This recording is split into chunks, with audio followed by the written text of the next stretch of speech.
ones come out. You know, when you come from northwestern Ohio, from Nebraska, I come from what they call some of the flattest land in Ohio. We used to be the bottom of Lake Erie, and it's flat. And Bowling Green State University is in my hometown, and the students for years have always said that it was not only the flattest county in the state, it was also the windiest. And science has proven them right. The only 4 wind turbines in the state of Ohio that are generating right now are 3 miles from my back door when I look out my back door. So we're all here for a specific purpose. But one of the things that's interesting and unique about my district is I represent not only the largest manufacturing district in the state of Ohio, I also represent the largest agricultural district in the state of Ohio.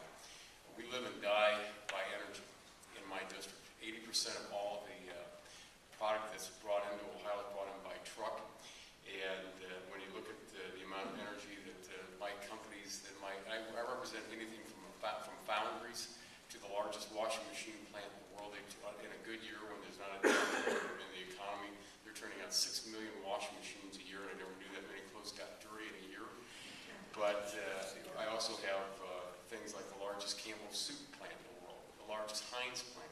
So I go across the gamut of what I have in my district, right down to small plants. But all these plants have one thing: we need energy. If we don't have energy, we don't survive. And we have to have baseload capacity. And so, as was stated a little bit earlier, we all believe in one thing: we have to have an all-of-the-above plan in this country. We don't think that one plan is going to be the solution. My district's unique, as Congressman McCarthy said about how unique his district is. After the oil ran out in Pennsylvania, my home county was the oil strike in the 1880s and 1890s in the United States. Marathon Oil Company, if you've ever heard of that oil company, is just located 25 miles south of Bowling Green, because it used to be called the Ohio Oil Company, and their fields were in Wood County. I also have a very unique district in that I have First Solar is located in my district.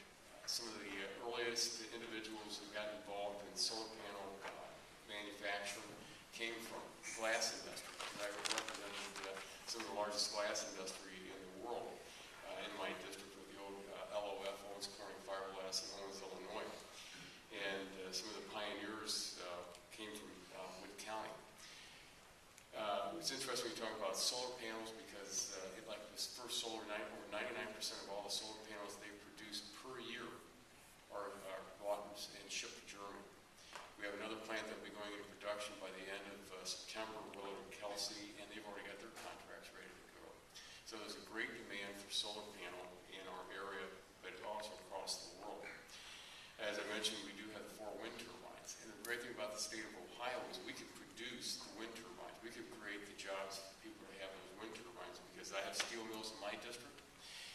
We have fiberglass manufacturing that can take place. We can make everything right here in the United States with more people back to work.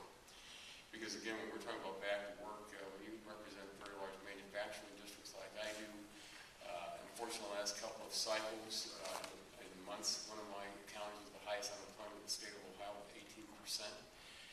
With the new numbers coming out, I have one county with over 16.5%. We're heavy manufacturing. And we need to get these jobs, but again, to compete against other countries in the world, we have to have affordable energy. When you look at what the Chinese have said already, the Chinese said, like cap and trade, they're not going to abide by it. They said that you don't understand what the problem is. We only produce it, you consume it. Since you consume the product, you pay for it. And that's what we have to look forward to when we're dealing with some of the folks across the world. But that's why I think we have in this country, what's being discussed here today, is where we have to be going. I also have ethanol production in my district. I have biodiesel. I have a company working on producing a hydrogen engine. I have a company that makes geothermal furnaces. So I go right down the line of everything that we can do in this country to get us back online, to get us making sure that we do hit a baseload capacity, but we got to get it done. And we have to get it done soon, because as my colleague from Nebraska said, yesterday oil closed at 63.45. The first thing I do every morning for the last several years, I turn on the TV at 5 o'clock to see what the spot of oil is, because I don't know how it's going to affect us in this country.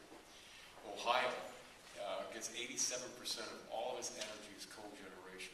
87%, we're the second highest in the United States. Yesterday I was in Indianapolis on a panel, and my friends from Indiana, they get 94% of all